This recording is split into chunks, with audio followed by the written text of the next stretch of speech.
Poštovani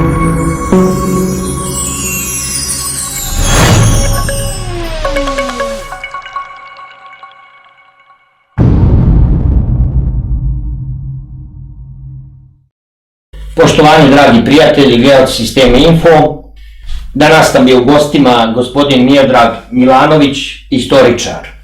Obradit ćemo neke teme koje su aktuelne, manje aktuelne i koje su vezane za našu istoriju, istorijsku kulturu, koja je zapostavljena i specijalno uništena, da jedan narod ne bi mogao da shvati svoj put, svoj pravac, ko smo, šta smo i gdje smo pošli. Dobro nam došli u gosti. Hvala na pozivu i bolje vas našao. Kakva je aktuelna situacija u srpskoj historiografiji danas? Pa, prilično je, tako mogu da kažem, nesređena zato što ima više pravaca, više pogleda na određene istorijske događaje, tako da imate ovu autohtonističku istoriju koja ide jednim putem, imate oficijalnu koja i dalje uporno stoji na takozvanoj pozitivističkoj, odnosno kritičkoj historiografiji, koja je u bazi takozvana bečko-berlinska ili nordijska istorijska škola, i imate treći pravac, to su istoričari koji žele da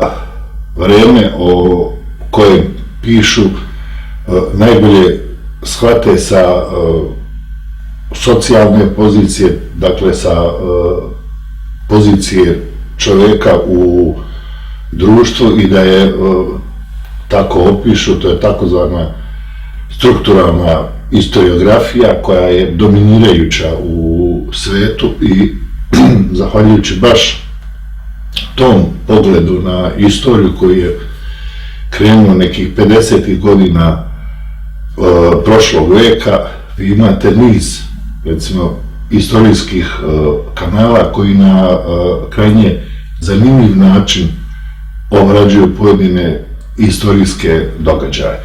Dakle, u toj istoriji nije važan datum kad se nešto odigralo, nego je važno istaći i pronaći zašto je došlo do određenih događaja, a to se najbolje postiže tako što se analizira čovjek, njegova situacija u društvu, društveni položaj, i onda kad imamo takav stav početni, onda i lakše shvatamo neke događaje koji više nisu mrtva, dosadna istorija, nego krajnje živa, i to gledalac spomenutih kanala, neću sad da ih reklamiram, ali da ih pomenem: Nacionalna geografija, History, ima 3 kanala, Discovery, prikazuju nam istoriju sveta na krajnje zanimljiv način, i onda se vidi da je istorija zapravo jedna živa materija, jako interesantna, jer ti kanali su izuzetno gledani, a takve knjige koje polaze sa strukturalnih pozicija su jako interesantne, i to više nije ona dosadna istorija. Pogotovo to naši đaci najbolje znaju, jer istorija u Srbiji nije omiljen predmet, to znaju i profesori. Ja samo da ovdje kažem jednu anegdotu. Naime, tamo negde 70. godina u ondašnjoj Jugoslaviji bilo je pokušaja da se uvede nov pogled na istoriju, da se istorijski događaj tumače na savremen, jer je onda u Evropi snažno prodro strukturalizam, i vidjelo se da donosi nevjerovatne izmjene, da istorija svih evropskih naroda se prevrednuje, gleda se na drugi, krajnje zanimljiv način. I onda su to neki profesori kod nas pokušali iz Zagreba, Beograda, Ljubljane, čak je održano i par simpozijuma na tu temu i onda je odlučeno, ja mislim 71. godine bio jedan simpozijum u Novom Sadu i onda je odlučeno da naša istorija, da osnovni pogled tumačenja naše istorije, dakle istorije naroda sa ovih prostora, bude komunistički, dakle da bude dijalektički materializam je onda bio popularan, tako da su od istorije napravili jedan krajnje dosadan predmet gde svi učenici bubaju datume otkad dokad je nešto bilo, a ne shvataju pravu suštinu toga što se desilo. Nažalost, na tim pozicijama je se ostalo i vi sada, ako uzmete da vrednujete masu knjiga koje su izašle na našim prostorima od recimo 1945. do 2000. godine, vi zapravo vidite da su sve one, ili većina njih, završile u ropotarnicama istorije, dakle, da su prošle nezapaženo. Tek par knjiga je nastavilo život, kao recimo, na primjer, Terzićev Slom Jugoslavije, čak i ove Dedijerove knjige o biografiji Tita su potpuno zaboravljene, više ih niko ni ne citira. Od Dedijera je jedino ostao taj sarajevski atentat, a knjige mase drugih istoričara su naprosto zaboravljene, one su nestale. I vi po tome vidite kako je stanje. Danas je, ja mogu da kažem, još gore, jer jednostavno instituti, fakulteti istorijski se gase, nema sredstava za neka dalja istraživanja, dakle, manje više sve je ostavljeno entuzijastima koji hoće time da se bave. Doduše sad i taj posao olakšan, zato što imamo internet, tako da nisu više potrebne neke pretrage po bibliotekama, nego manje i više internet je neiscrpna baza. Imate tu gotovo kompletnu istorijsku literaturu koja je vredna i koju koristite za vaš rad. Eto. Nažalost, naši istoričari su zapali da tumače Drugi svjetski rat ovde i još ga nisu istumačili, još se ne zna šta je tu zapravo bilo. Odu malo do Nemanjića, isto taj period je slabo istražen, to se manje i više sve svodi na datume i na porodično stablo familije Nemanjić. Mi tu ne znamo zapravo kako su Srbi živjeli u to doba, a da ne govorim za ranija vremena, tako da stanje u svakom slučaju nije sjajno. A što se tiče, na primjer, verovatno je strah u čoveku da ti profesori ne pokušavaju dalje da proniknu ili znaju u suštini da je ta istorija deformisana, ali ne smeju da je tumače na svoj način, nego je tumače po tim knjigama, datumima, jednostavno za ocenu treba da nabubate Nemanjiće, ove ratne ofanzive partizana i Nemaca i tako da se na tome sve završava. To je strah kod čoveka, jer vi mislite da je strah, nema dovoljno hrabri ljudi da izađu i da kažu ovdje nas lažete, ovo nije tako. Ne samo, nego su hrabri ljudi koji su pokušali da se bave nekim istorijskim periodima, koristeći neke druge podatke, a ne takozvani oficijalni pogled na istorijske događaje bili onemogućeni u startu. Recimo imate slučaj arheologa Đorđa Jankovića koji je od studenata ocenjen kao jedan od najpopularnijih profesora.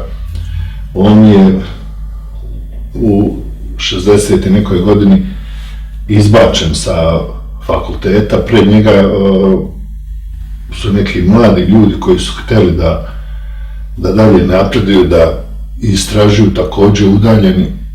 Nažalost, ovaj Tibor Živković, koji isto tako krenuo novim stazama, je umro vrlo mlad, tako da sada imate istraživače koji, kako da kažem, rade u tišini svojih soba, a to je jako teško raditi ako vi za to ne dobijate sredstva. A što se tiče istorijskih instituta, vi imate samo institut za takozvanu savremenu istoriju Jugoslavije, i to ne Srbije, nego Jugoslavije, i tu ljudi nešto se puno ni ne trude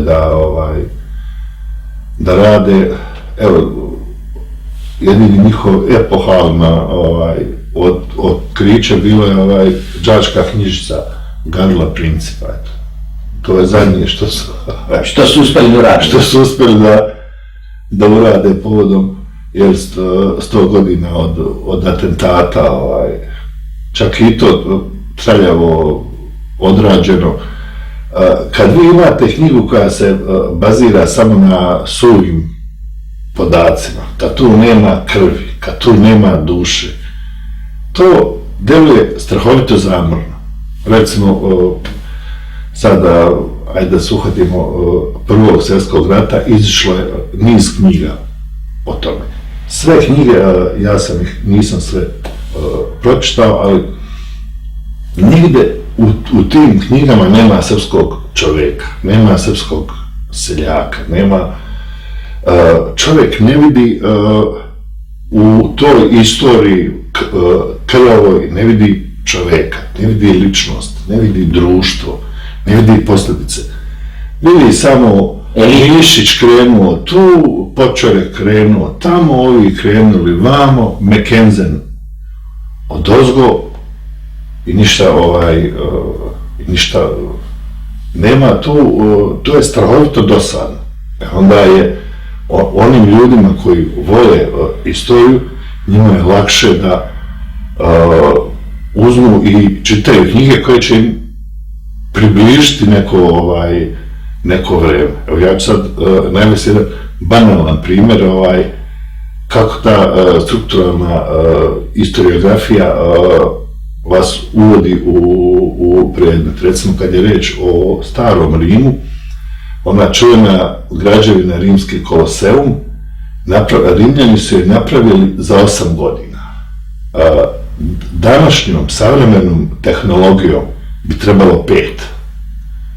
I vi tu odmah vidite da su građevinari od pre 2000 godina bili vešti, ako ne i veštiji kao i ovi danas. Ili recimo Hadrianov zid u Engleskoj, koji je dug nekoliko stotina kilometara i širok 3 i visok 4-5 metara, je 15.000 legionara napravilo za 10 godina.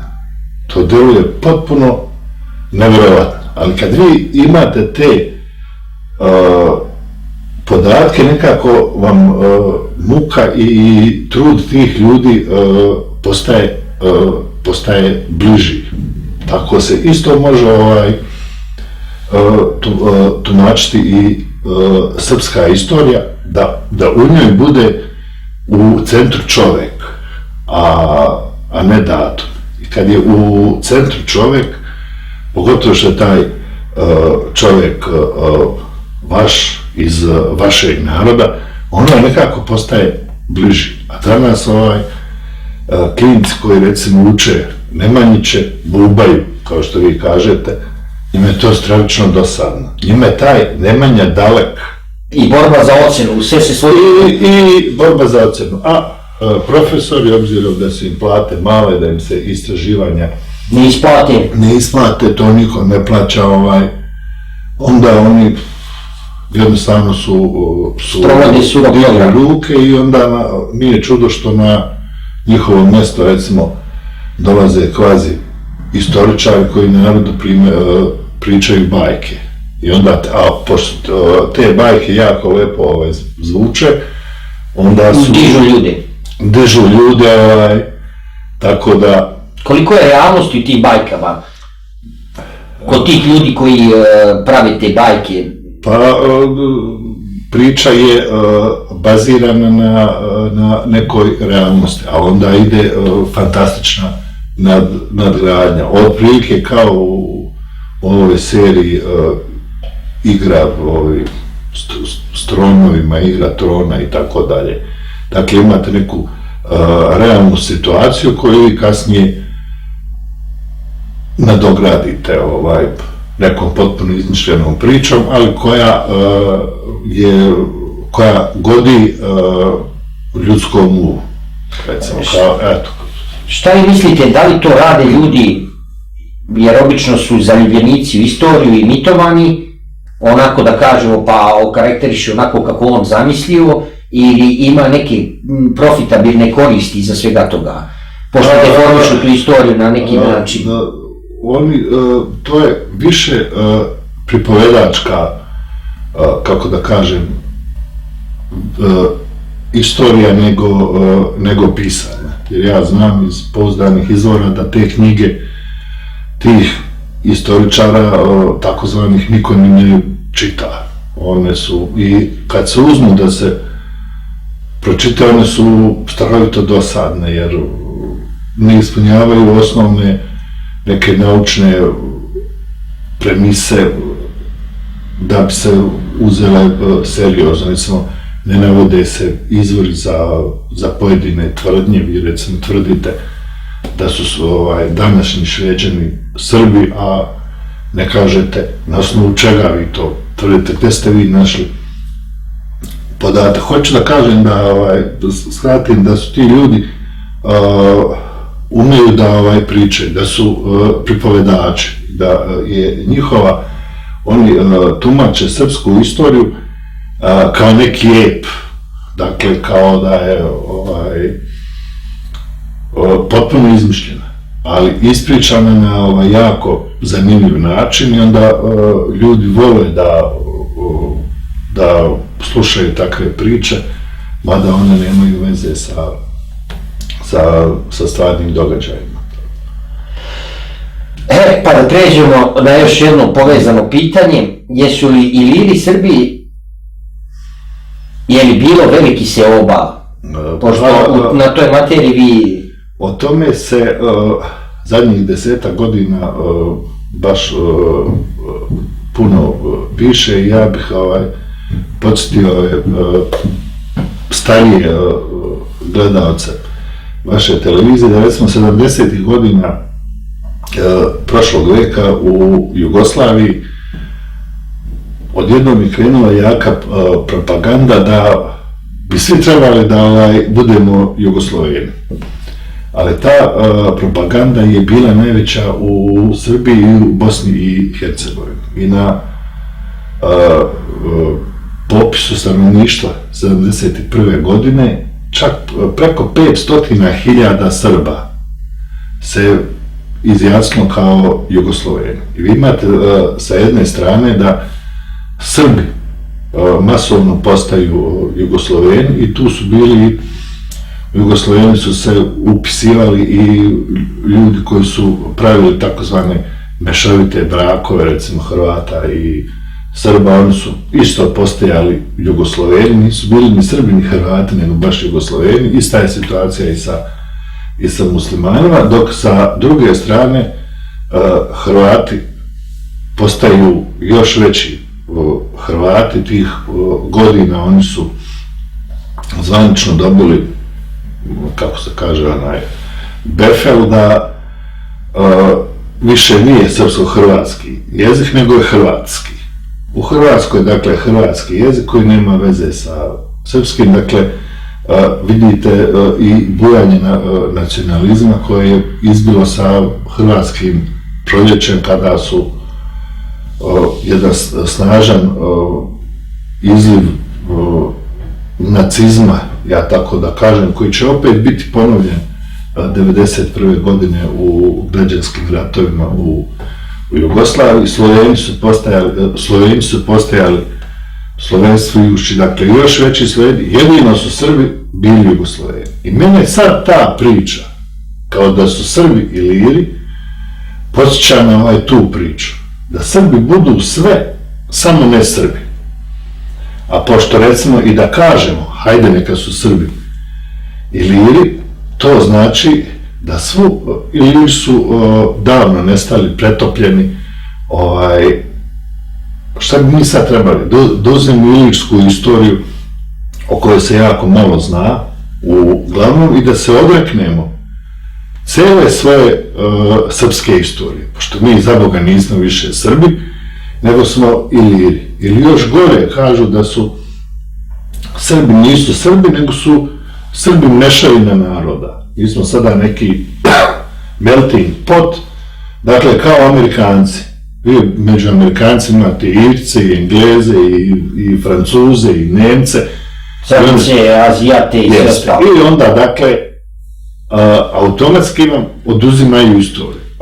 A čemu to treba? Pa to treba, recimo, hrvatska nova istorija, oni su pokrali srpsku istoriju potpuno. Vi imate tu, pojavljuju se takve bedastoće koje su prosto nevjerojatne, ali koje prolaze, recimo, franački anali koji su jako važni za istoriju Srba, jer pominju Srbe na 20-ak mjesta.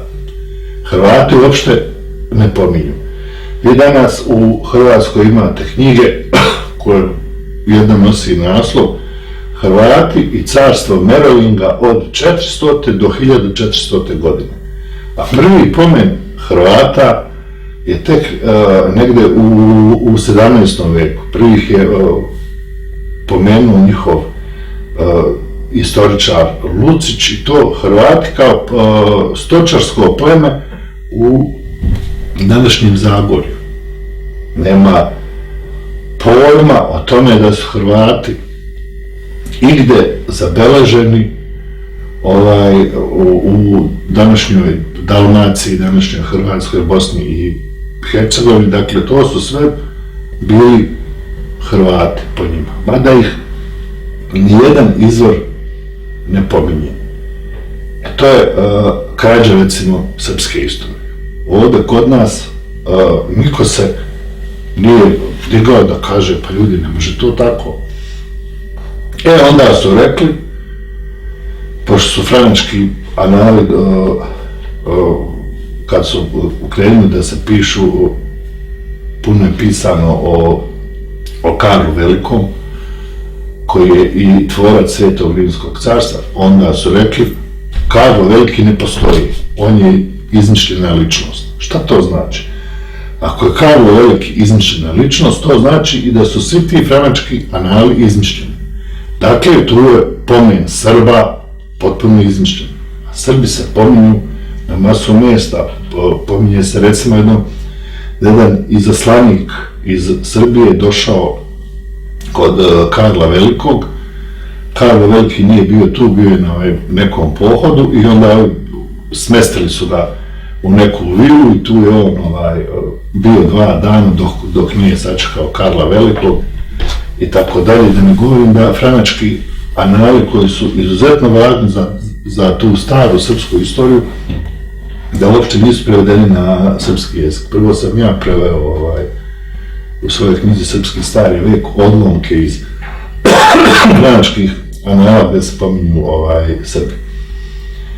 Tako da je priča da su Srbi i Iliri zapravo jedna podvala. Ja to odmah mogu da odgovorim, jer jedan od autohtonista, Goran Šarić, snažno zastupa tu ideju.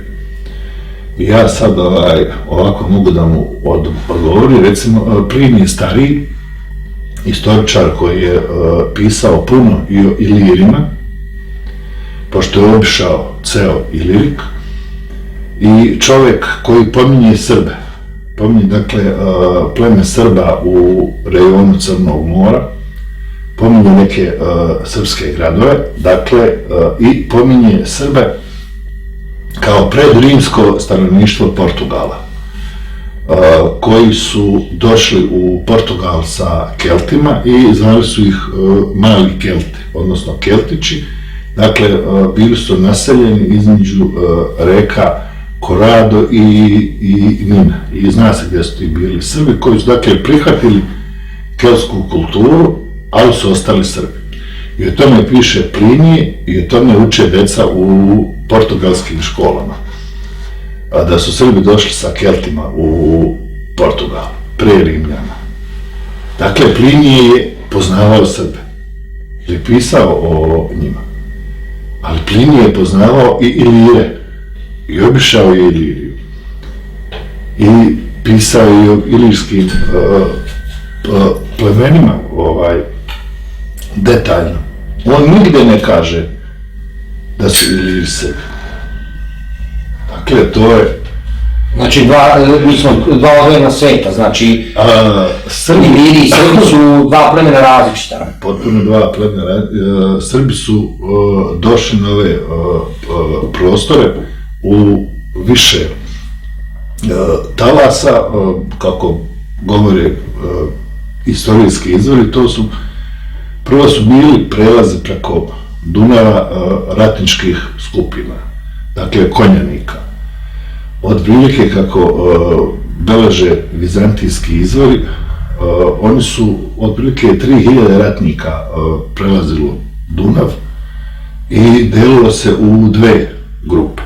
Jedni su išli da pljačkaju Trakiju, a drugi su prodirali dublje u Balkansko poluostrvo.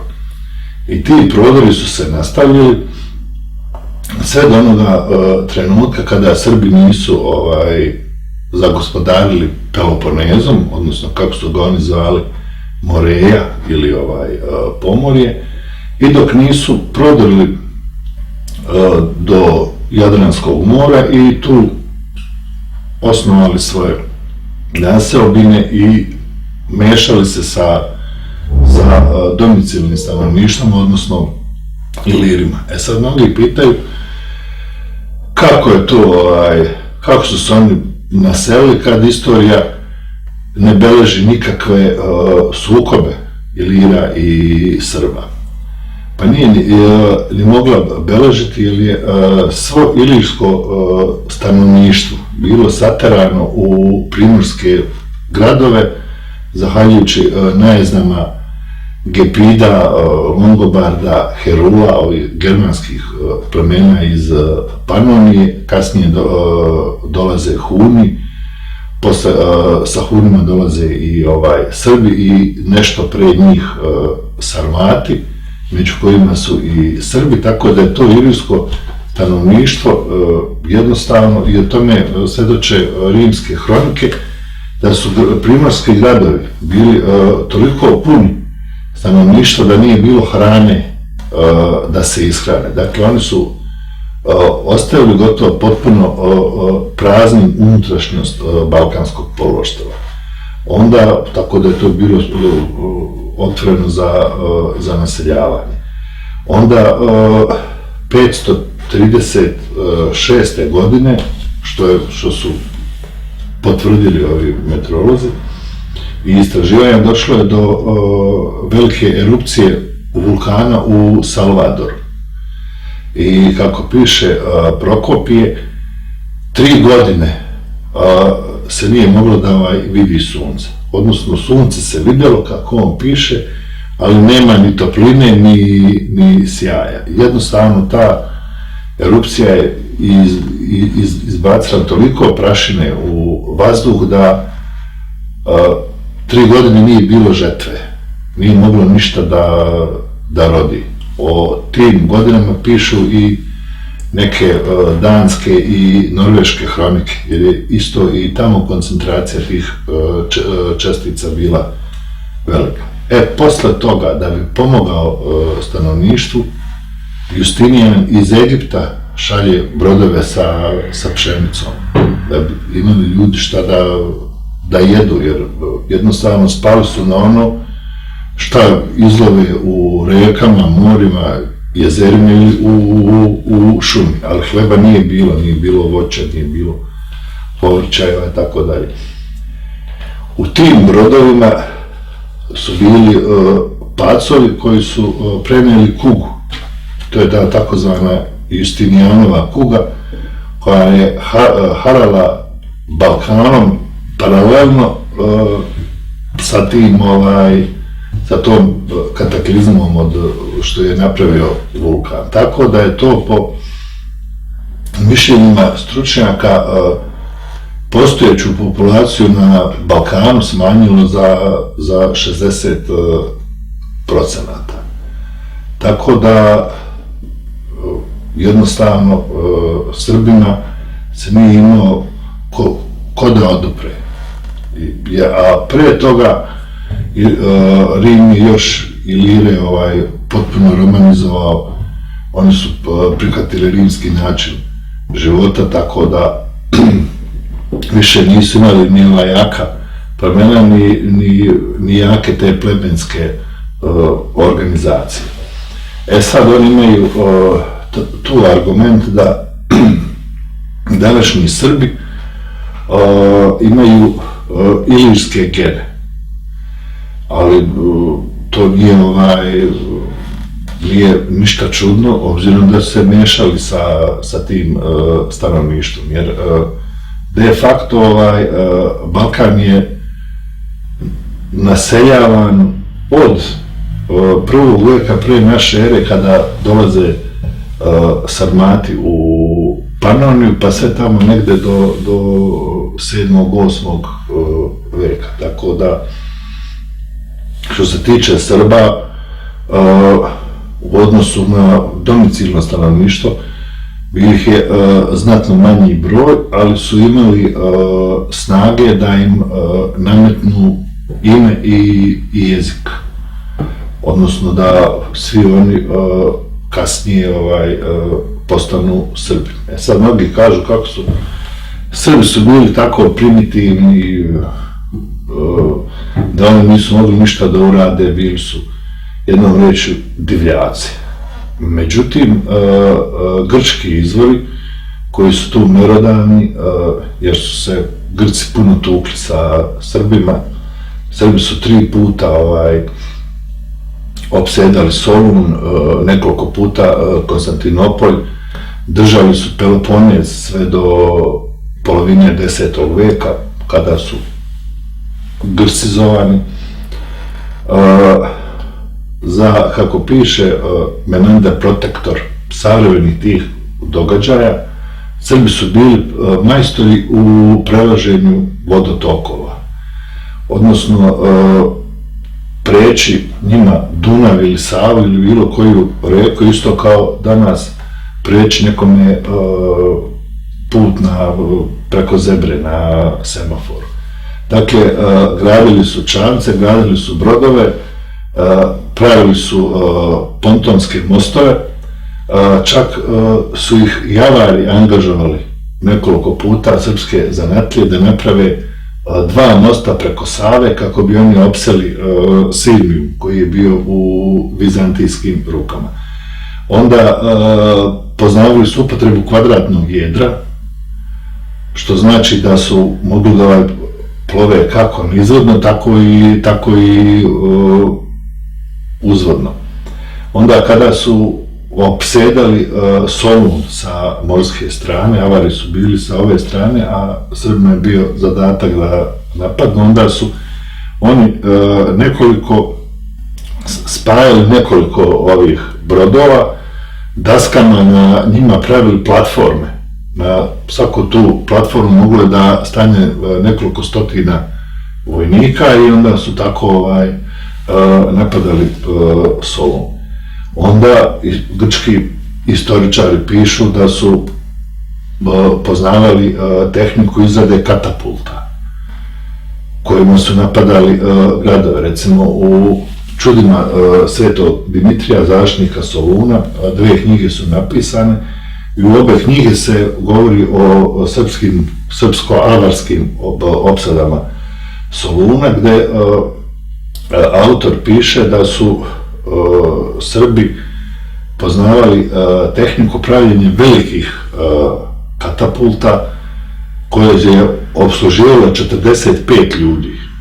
Dakle, prenosni delovi za katapulte, užad, daske i tako dalje, korpe su prevoženi kolima, a montirali bi ga na sigurnoj udaljenosti od zida, samo platformu, i onda su gore stavljali katapult.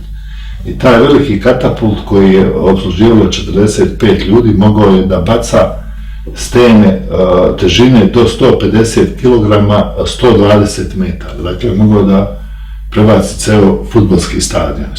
Vi mislite kad stene od 150 kg udari u taj zid, da ga odmah uzdrma. Imali su manje katapulte koje su bacali manje kamenje, dakle do 50 kg, koje je opsluživalo 9 ljudi.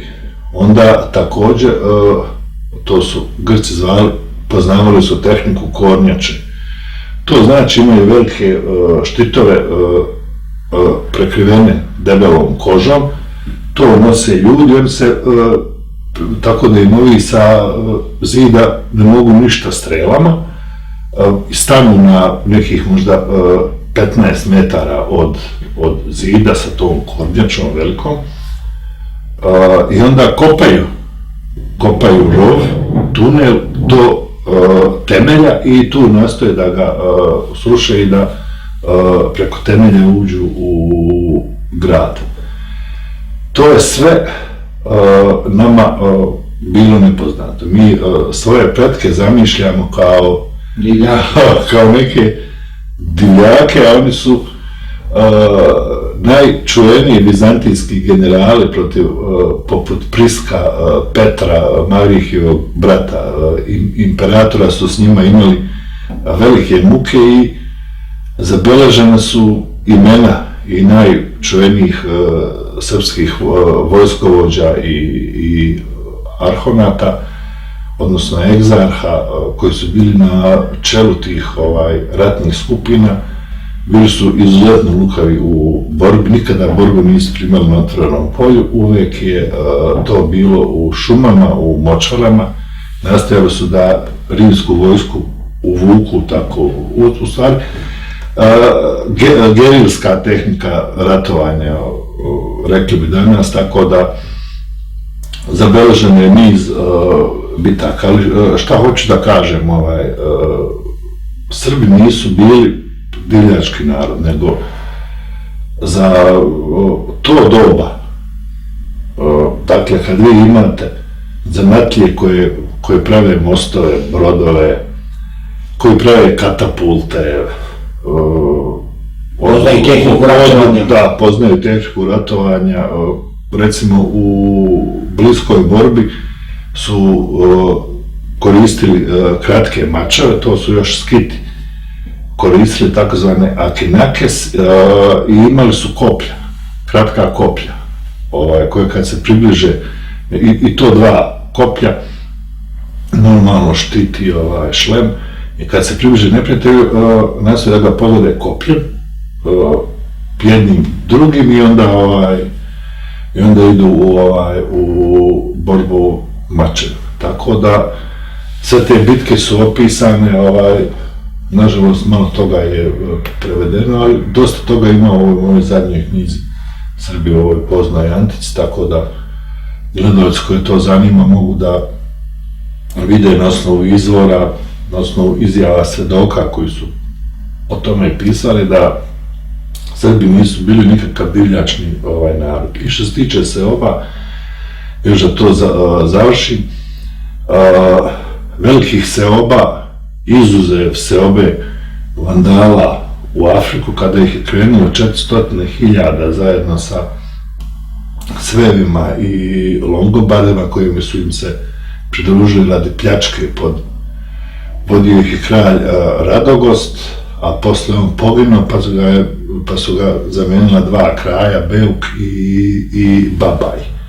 To je bilo jedno ogromno selo, dakle 400.000 ljudi, 200.000 je došlo u Afriku. A što se tiče seoba na Balkan, one su bile male, dakle dolazile su male skupine koje su se naseljavale oko Dunava, čak su Rimljani vršili neka preseljenja Srba unutar Srbije preko Dunava, dakle ovamo u dolinu Morave i zabeleženi slučaj da su za 2 godine još oko 250. godine preselili preko 100.000 Srba, uglavnom zemljoradnika i stočara, u rejon nekadašnje Tribali, odnosno u dolinu Morave. I to je sve zapisano, tako da i ono što je najvažnije kao veliki argument, kako su mogli da prelaze reke, pa prelazili su ih kao mi danas. Ako su poznavali te tehnike, znači vrlo lako. Mada u klasičnoj istoriji, ja kada sam učio, pisalo je tamo da smo disali na trske. Da, to je... Kada iđe vojska, tuđa vojska, mi pobjegnemo u močvare i onda se sklonimo svi i dišemo na trske, tako da pravimo se nevidljivi i oni odu i tako to funkcioniše. Da, to je zabeležio rimski, odnosno vizantijski car Mavrikije. On je izdao jako važno delo koje se zove Strategikon. Prevedeno kako se boriti protiv Srba. I on je rekao da Srbe valja napadati zimi, zato što onda nema šume da se u nju sakriju. I pošto su srpska sela bila u jednom nizu uz reku, jedna iza drugog, onda je on rekao da vojska krene s jedne strane, dakle od onoga sela tamo, a jedna ovamo i da se susretnu na sredinja. Zabeležio je da kad bi tako bili iznenađeni od strane Rimljana i nisu mogli da uteknu, oni bi doista legali na dno, ili je to reka, ili je to bara, ili močvara, i disali na te posebne trske. Sad, mnogi koji ne znaju, oni to se šprdaju s tim, ali doista, ja to navodim u knjizi Mavrikije piše, imaju da vojnici obrate posebno, jer to je kao posebna vrsta trske. U stvari to su one trske koje su izdubljene. Šuplje, da, probuše se gde su oni prstane, da obrate pažnju, jer 100% dole neko leži na dnu. I po tome možemo vidjeti koliko su bili domišljati. Dakle, to je istina, a to je posle karikirano. Zašto? Pa zato i ta vrlo važna knjiga koja puno govori o Srbima, njihovim naseljima, običajima i tako dalje, nije prevedena. Ja sam preveo neke delove iz Mavrikijevog Strategikona i on o Srbima piše sa punim uvažavanjem. Ali vi nekome ko ne zna, ispričate tu priču oko trskama kao Srbi ludi, tako dalje. To nije tačno. Oni jesu doista koristili posebne trske, ali da se uklone od neprijatelja. I to je bio jedan izuzetno domišljat način da prežive. A ko je vladao, kakva je zajednica bila u tadašnje vreme? Da li je bio patrijarhat ili matrijarhat? Ja mislim da i o tome pišu pisani izjavi da kod Srba nije bilo te podele patrijarhat, nego su bili podeljeni zadaci. Evo sad ću vam reći rimski ambasador kada je išao da se susretne sa Atilom, Atila imao svoje utvrđenje od drveta negdje na reci Tisi. I Prisk je u svom dnevniku opisao ceo put kako su putovali kroz Vojvodinu i onda kaže te noći stigli smo u jedno selo gdje nas je primila starešina sela, zvala se Budimka i smestila nas na spavanje, dali nam da jedemo i pijemo, dočekani su sa, to Prisk piše, sa hlebom i solju. Naša stara tradicija vuče već vekom. Tradicija, dočekala ih je Budimka, dala im da jedu, a isto im je rekla, za svakog gosta 3 dana dosta.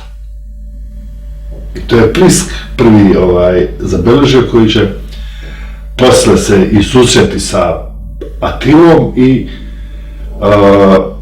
vi vidite da je jedan od Atilinih sinova se zvao Dangić. To je jako zanimljivo. I da je bilo puno Srba na Atilinom dvoru, a po toj Budimci, dakle, žena je bila zapovednik sela, bila je glavna. Vi vidite kakav je bio položaj žene u srpskom društvu. Srbi nisu imali robove, smatrali su da je sloboda nešto najsvetije. To se vidi i do današnjih dana, kada su prostavili i ovom NATO paktu. Tako da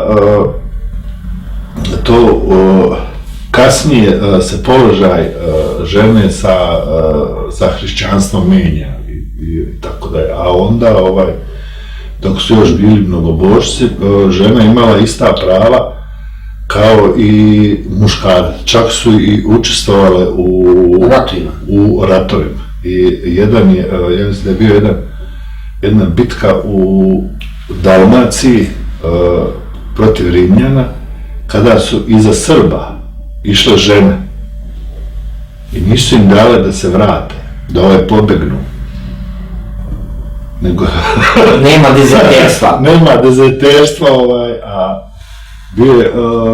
dugo vremena je bio običaj koji je izgubljen možda na prelazu vekova, da se nijedna devojka nije mogla udati dok ne ubije nekog neprijatelja.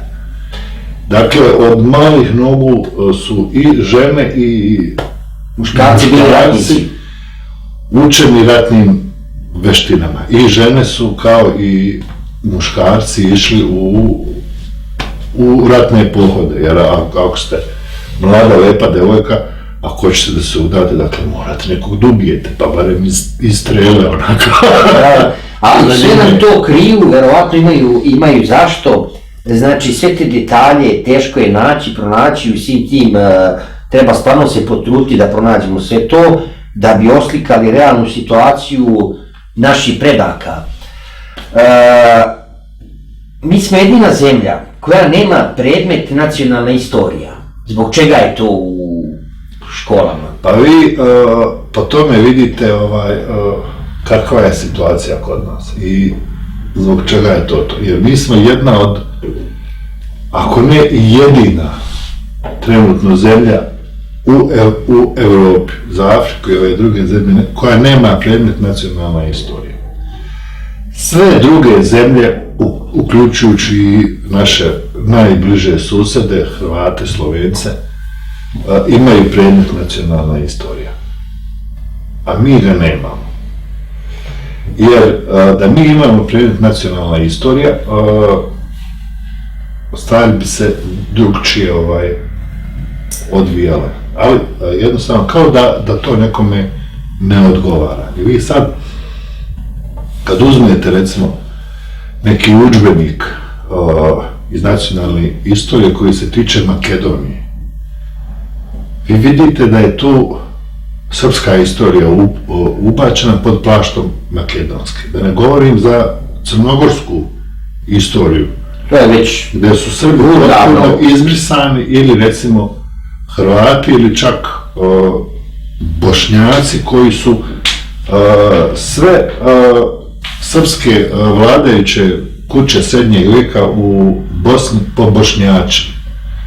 Pa su i Kotromanjići i šta ja znam, Kulin, Ban, svi su bili Bošnjaci, oni su bili Srbi i pisali su i ostale su povelje iza njih, povela Kulina, Bana, ne znam, svih ovih srpskih velikaša, gdje se jasno vidi da su Srbi. I dok oni nama kradu istoriju, kod nas deca uče kako je car Dušan osvajao albanske zemlje. To je skandal, taj udžbenik je povučen. Ili je osvajao zemlje makedonskih Slovena. Makedonski Sloveni ne postoje. To je termin koji je izmišljen pre 10 godina. Tako da, dok ovi drugi kradu našu istoriju, jer jedino Srbi nemaju nacionalnu istoriju. I to je vrlo važno, jer jednostavno kod nas je ili ostao taj neki sindrom jugoslovenstva, a onda još dočekujemo ovde ljude koji govore da su Srbi Iliri, da su Srbi Spartanci, sve samo ne Srbi. Dakle, šta je to? Stvar je rasrbiti Srbiju. Iza toga to stoji. Jer srpska istorija je toliko velika i toliko neobrađena i toliko se malo o njoj zna. Onda vi imate sa jedne strane oficijalnu istoriju koja je srpsku istoriju utopila u svetsku istoriju, pa vi učite da je onaj rimski car uvodio konja, da je konj bio senator, šta je sve radio, ne znam, tako neke budalaštine. A o Vlastimirovićima, dinastija Vlastimirovića koja je vladala pre Nemanjića 2,5 veka, uz interregnume, dakle, neke prekide u vladanju, imate u udžbeniku cirka jednu rečenicu. Strašno.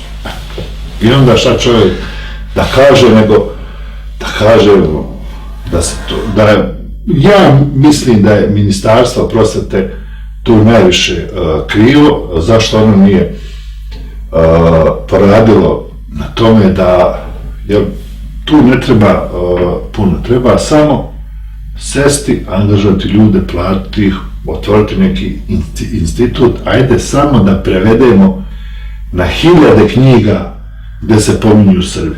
Ajde da prevedemo sve te grčke autore koji su pisali o Srbima, pa ko hoće da se bavi istorijom, ja sam pričao redom s jednim profesorom sa Filozofskog fakulteta, baš profesor istorije, ne znam pominjem ime.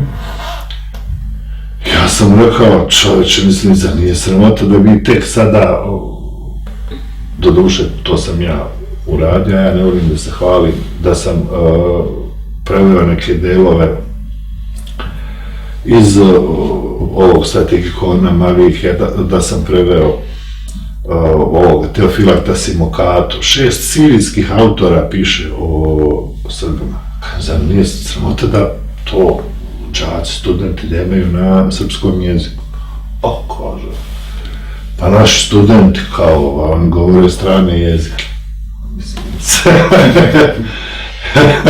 Ali, zahvaljujući vama, mi imamo priliku i vašim kolegama da upoznamo jedan deo istorije koji nam je sakriven. Tako da ćemo uraditi na ovu temu još dosta serijala, znači ovo je početak, prvi serijal, a imamo dosta toga da kažem, jer naša istorija je mnogo bogata. Tako da vam zahvaljujem za ovo gostovanje i za sledeće serijale, dragi prijatelji i gledalci kanala Sisteme Info, pripremite se jer kreće jedan serijal naše istinske istorije. Hvala vam na pažnji, do sledećeg javljanja.